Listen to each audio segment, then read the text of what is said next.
ನಮಸ್ತೆ ಎಲ್ಲರಿಗೂ. ನಾಳೆ ವೈಕುಂಠ ಏಕಾದಶಿ ಇದೆ. ಅಂದರೆ ಡಿಸೆಂಬರ್ 30, 2025 ಮಂಗಳವಾರ ಮುಕ್ಕೋಟಿ ಏಕಾದಶಿ ಅಥವಾ ವೈಕುಂಠ ಏಕಾದಶಿ ಅಂತ ಕರೀತಾರೆ. ಇದರಲ್ಲಿ ಏನಪ್ಪ ವಿಶೇಷ ಅಂದರೆ 12 ತಿಂಗಳು ಮಾಡಿದಷ್ಟು ಫಲ ಇರುತ್ತೆ ನಾಳೆ ಒಂದು ದಿನ ನೀವು ಉಪವಾಸ ವ್ರತ ಪೂಜೆ ಮಾಡೋದ್ರಿಂದ. ಇದರಲ್ಲಿ ಒಂದು ಟಿಪ್ಸ್ ಹೇಳ್ತೀನಿ. ಈ ರೀತಿ ಮಾಡೋದ್ರಿಂದ ಇನ್ನೊಂದಷ್ಟು ಅನುಕೂಲ ಆಗುತ್ತೆ. ಅಂದರೆ ಎಲ್ಲರಿಗೂ ಗೊತ್ತು ಏಲಕ್ಕಿ. 21 ಏಲಕ್ಕಿನ ತಗೊಳ್ಳಿ, ಶುದ್ಧವಾಗಿರಲಿ, ಚೆನ್ನಾಗಿರಲಿ ಏಲಕ್ಕಿ ತೊಗೊಂಡು ಅದನ್ನು ಒಂದು ಬಟ್ಟಲಲ್ಲಿ ಒಂದು ಸ್ವಲ್ಪ ನೀರು ಹಾಕ್ಬಿಟ್ಟು, ಸ್ವಲ್ಪ ನೀರು ಹಾಕಿ ಸ್ವಲ್ಪ ಅರಿಶಿನ ಹಾಕ್ಬಿಟ್ಟು ಏಲಕ್ಕಿ 21 ಏಲಕ್ಕಿನೂ ಆ ಬಟ್ಟಲೊಳಗೆ ಹಾಕ್ಬಿಡಿ.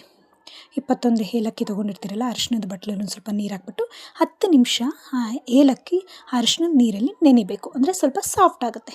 ನೆಂದ ಮೇಲೆ ಅದನ್ನು ಒಂದು ಸೂಜಿ ದಾರ ತೊಗೊಂಡು 21 ಏಲಕ್ಕಿನೂ ನಿಧಾನಕ್ಕೆ ಪೋಣಿಸಿ. ಒಂದು ಪುಟ್ಟು ಹಾರ ಥರ ಆಗುತ್ತೆ. ಹಾರ ಥರ ಆದಮೇಲೆ ಅದಕ್ಕೆ ಒಂದು ಸ್ವಲ್ಪ ಗಂಧ ಕುಂಕುಮನ ಇಡಿ. ಅಂದರೆ ಎಲ್ಲದಕ್ಕೂ 21 ಏಲಕ್ಕಿಗೂ ಗಂಧ ಕುಂಕುಮ ಇಟ್ಟು ಕೈಯಲ್ಲಿ ಎಡಗೈಯಲ್ಲಿ ಇಟ್ಕೊಂಡು ಒಂದು ಸಂಕಲ್ಪ ಮಾಡ್ಕೊಳ್ಳಿ. ಅಂದರೆ ನಿಮ್ಗೇನಾಗಬೇಕು ಅಂದರೆ, ಮದುವೆ ಆಗಿಲ್ಲ ಅಂದರೆ ನನಗೆ ಮದುವೆ ಆಗೋ ಥರ ಆಗಲಿ, ಅಥವಾ ಹಣಕಾಸು ಪ್ರಾಬ್ಲಮ್ ಇದ್ದರೆ ಫೈನಾನ್ಷಿಯಲಿ ನನಗೆ ಹೆಲ್ಪ್ ಆಗಲಿ ಅಂತ ಹೇಳಿ 21 ಸಲ ನಿಮ್ಮ ಕೈ ಇಟ್ಕೊಂಡು ನಮೋ ವಾಸುದೇವಾಯ ಅಂತ 21 ಸಲ ಹೇಳಿಕೊಂಡು ಅದನ್ನು ವಿಷ್ಣು ವಿಗ್ರಹ ಅಥವಾ ಆಮೇದಾದರೂ ಸರಿ, ವಿಷ್ಣುದು ಎಷ್ಟೊಂದು ಅವತಾರಗಳದ್ದಿದೆ, ಯಾವ ಫೋಟೋಕ್ಕಾದರೂ ಸರಿ ಹಾಕ್ಬಿಡಿ. ಹಾಕಿಬಿಟ್ಟು ಅವತ್ತು ದಿನ ಫುಲ್ ಬಿಟ್ಬಿಡಿ. ಮರುದಿನ ಅಂದರೆ ಬುಧವಾರ ಬೆಳಿಗ್ಗೆ ನಿಮ್ಮದು ಸ್ನಾನ ಪೂಜೆ ಎಲ್ಲ ಆದಮೇಲೆ ಅದನ್ನು ತೊಗೊಂಡು ಒಂದು ಕೆಂಪು ಚೌಕದೊಳಗೆ ಇಟ್ಟು, ನಿಮ್ಮದು ಕ್ಯಾಶ್ ಬಾಕ್ಸ್ ಅಥವಾ ಅಂಗಡಿ ಇದ್ದರೆ ಅಂಗಡಿಯೊಳಗೆ ಗಲ್ಲದೊಳಗೋ ಇಟ್ಕೊಳ್ಳೋದ್ರಿಂದ ತುಂಬಾ ಅನುಕೂಲ ಆಗುತ್ತೆ.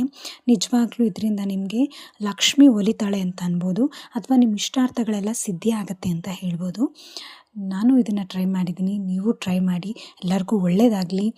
ವೆಂಕಟೇಶ್ವರನ ಆಶೀರ್ವಾದ ಸದಾ ಎಲ್ಲರಿಗೂ ಇರಲಿ. ವೆಂಕಟೇಶ್ವರನ ಜೊತೆ ಲಕ್ಷ್ಮೀನೂ ಎಲ್ಲರ ಜೊತೆ ನೆಲೆಸಲಿ ಅಂತ ಹಾರೈಸ್ತೀನಿ.